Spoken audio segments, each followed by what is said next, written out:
With us, President Muhammadu Buhari has approved the committee to immediately commence the implementation of the Petroleum Act. We said this earlier, and the Minister of Petroleum Resources, the State of Petroleum Resources, Temipire Sylvia, will chair that committee, and he gave the approval on Wednesday while giving the remarks on the act, which he assented to 2 days ago. Also at that meeting, the President of the Senate, Mr. Ahmed Lawan, also made his position known, speaking with regards to the host community issues and other. Take a listen to what Minister Sylvia has to say with regards to the community issues. The 3% in the bill. For us in the Niger Delta, I asked them, 3% of something, is that not better than 100% of what you don't know? What we want to achieve, the philosophy behind this bill, is to attract investors to Nigeria, to produce as much of this crude in the ground as possible. Now, that is what we want to achieve. So, we must measure everything against this philosophy. All right, there, that's Temipire Sylvia, Minister of State for Petroleum Resources. I have joining me to give more understanding to this is a partner at Tax and Regulatory Services at Deloitte & Touche. Mr. Olumide Eson is joining us from the United Kingdom. Thank you very much, Mr. Eson. It's good to see you. Thank you, Tolu, for having me. Good afternoon.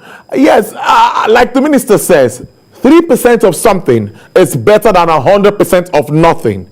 The president has set up a steering committee immediately to do this in 12 months. That's implementing the PIB. It's a 2-in-1 question. How does all of this come to you in its entirety?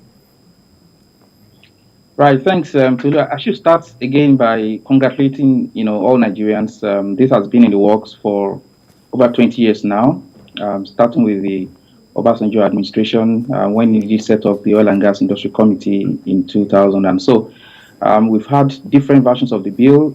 Initially, the bill started as natural gas bill called NACFRA, and then it morphed into PIB, and then we'll be having different versions of the PIB. So it's a great achievement to have this finally enacted into law.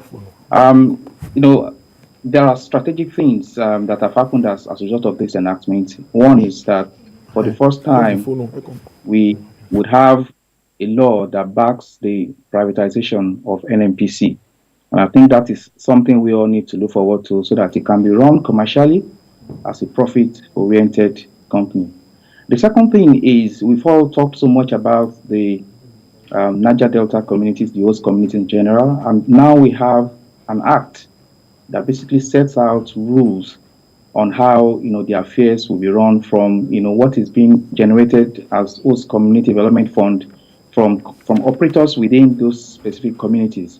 We have the rules around the establishment of board of trustees, the preparation of accounts, the spending of 75% on development projects, 20% into reserves, and the like. So that is the second big thing, that has happened. Number 3, we have now a drive through this act to separate along the lines of expertise, the regulation of the oil industry. One, we're going to have the Nigerian Upstream Regulatory Commission that would focus on upstream issues from acreage licensing to abandonment and decommissioning supervision. And then we have a dedicated Nigerian Midstream and Downstream Petroleum Regulatory Authority that will focus on midstream and downstream licensing, refineries, storage, retailers, and all of that.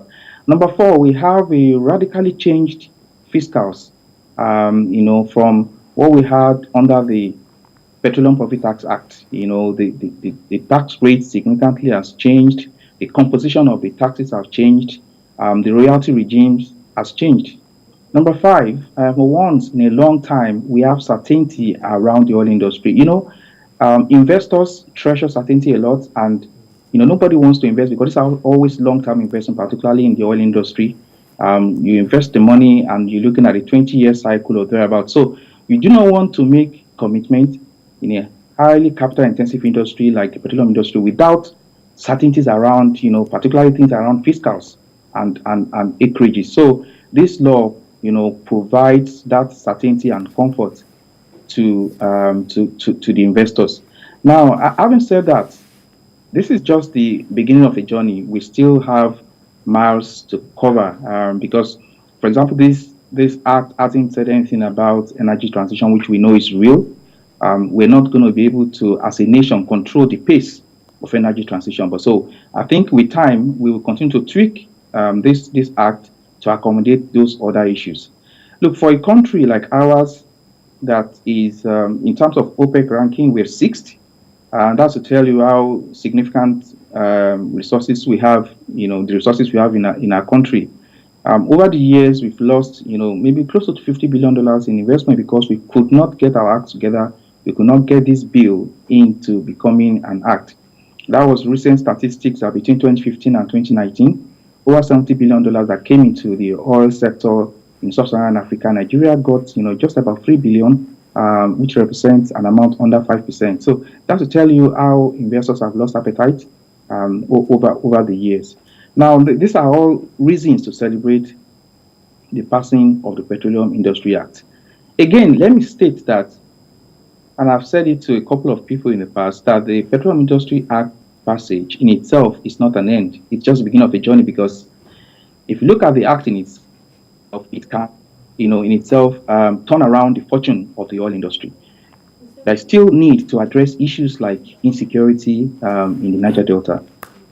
There's need to address issues around theft of crude oil. There is need to address issue around vandalization of petroleum assets in the industry. There is need to address issues around deficits in infrastructure generally in Nigeria and also in the oil industry. And of course, the strengthening, of our rule of law, the judiciary and all of that. So we must also still address these other big concerns if we are going to be able to harness and get the best out of the Petroleum Industry Act. Look, today Nigeria has got, there are about 36 billion to 40 billion barrels of oil equivalent in proven reserves and about 206 trillion cubic of gas in proven reserve as well. Even if we were to be producing at 2 million barrels a day or 2.2 million barrels a day, it would take, assuming we're able to recover everything, it would take there are about 50 years to fully exploit what we have as proven reserves for oil, and about 70 years for the same thing to fully explore what we have as reserves for gas, given our average production of about 8 billion scoop of gas daily. So this is a big deal, but this is not the end. This is just the beginning. And as you know, there are a lot of transition that will need to happen. The staff of current Petroleum Inspectorate of the Ministry of Petroleum Resources and DPR will need to transition into either the commission, which is the Nigerian Upstream Regulatory Commission, or the Nigerian Midstream and Downstream petroleum regulatory authorities. There will be a lot of staff and capability matching within the government side of this deal. NNPC will be transiting, will be commercialized for once, and so there is just a lot to be done. And yes, of course the transition window is there. A good way to really break it down. I must thank you very much for that insight, Mr. Esson. But let's also look at this act as it relates to downstream deregulation, particularly subsidy removal. The minister also says that PMS will still sell at 162 naira until issues with labor properly are addressed. How does this come to you? What do you think about the downstream? Okay, so I should start by saying that the intention of the Act under Section 205 is for downstream pricing to be market reflective. That is what the Act provides for, unrestricted market pricing. Okay, and that is to support Section 207 also, which expects that investors in the downstream should get decent returns from the investment. Okay, but then we have transitioning arrangements. NNPC is to be incorporated within 6 months by the minister, but then we would have to transition the assets and liabilities into NNPC, and so we're going to be going through a transition phase. And I like the fact that Section 311 does provide some additional comfort because it gives the minister the opportunity to still incorporate some other transitioning provisions. It may be that the issue of of pricing and subsidy until we get to that point where NNPC is fully commercialized and the likes could still be provided in as a transitioning arrangement. So that window is not completely closed, but the end game, as provided for in Section 205, is for downstream products to be at unrestricted market pricing. A very good one. I'm also aware from information that all companies are concerned about the adequacy of the fiscal terms in the PIB. Any comments to that? Well, whilst I can't speak for the oil companies, my only to economics, I can say that I think the fiscals look good for onshore and perhaps shallow water licenses. But I would imagine there may still be challenges with deep water oil and gas. And I think that may be an area where government still needs to continue to engage the relevant stakeholders, including the oil companies. OPEC is also commending Nigeria and said this will open way for new investments in the oil and gas industry. Now, we've been in the limbo for like 20 years. If we look at that, with non-passage of this legislation, finally it's becoming an act. What have we lost if we are to quantify? Is it possible? What have we lost? Well, so monetarily, in terms of investment, some analysts put this as $250 billion. Like I did say during the introduction that, just 2015 to 2019 alone, $70 billion that came to Sub-Saharan Africa for oil and gas, Nigeria got, just about $3 billion. So we've lost a significant amount. But I think what we've lost more is the capacity that should have been developed within the Nigerian space. If we had this investment, there would have been a lot more knowledge transfers, technology transfers over the years. I think while we can place money on the investment that has been lost, I think we can't really monetize what the opportunities and indigenous capacities which we would have gained if we have had massive investments in the sector over these years. And let's not forget that for a long time now, the state oil company has struggled to meet its cash call obligation, particularly when it comes to capex, because at the end of the day, you would always prioritize operating expenditures anyway, because you need to pay royalty, you need to pay salaries and the rest of them. But there's not been that investment to refresh the oil infrastructure facilities as well. There's not been that much spent to protect the integrity of the pipelines and all that, because there's been constraint of finances on the part of the NNPC. And if NNPC had been commercialized just the way we are doing now, the company will have been able to approach the market and will have been able to raise funds to meet its obligation. Also, increasing our production is something that I always am interested about, because like you explained earlier, 50 years for crude, 70 for gas, with all of the reserves that we have. How do you think this act would also help us raise our production? We're looking at 4 million barrels per day and about 40 billion barrels for reserves while drawing the countries, looking at our vast natural resources. Is this really achievable?